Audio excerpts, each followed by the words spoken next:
For too long, our brothers and sisters in Mexico have been denied their fundamental right to organize into unions.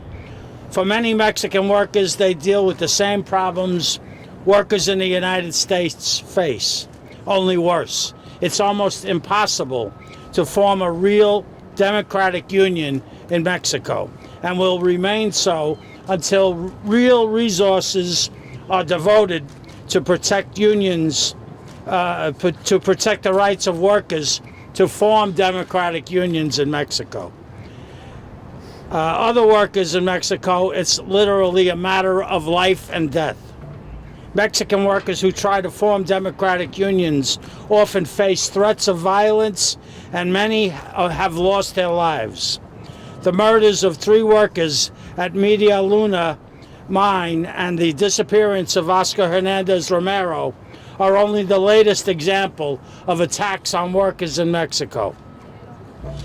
Yet little is done to secure justice for those workers. Police officials do not appear to even be looking to find Oscar or to find those who caused his disappearance.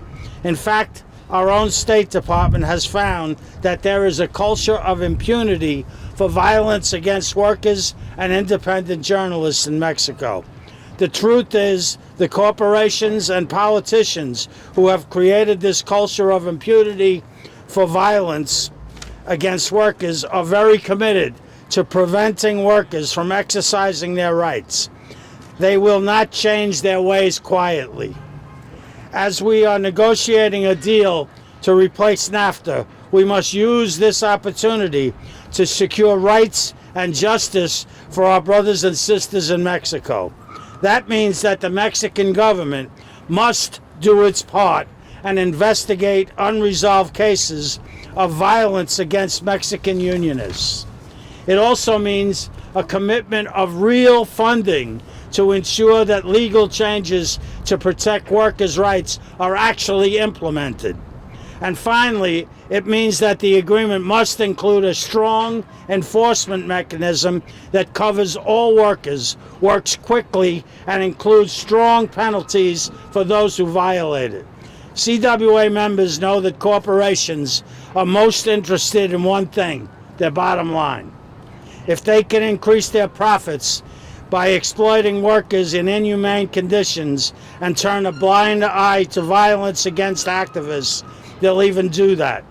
So we stand in full solidarity with our brothers and sisters in Mexico who are looking to exercise their rights. We call on Congress to ensure that any NAFTA deal genuinely protect the rights of workers in Mexico and put in enforcement to make sure that those rights and what we sign is actually an agreement that will work. So thank you for being here, and si se puede. Si se puede. All right.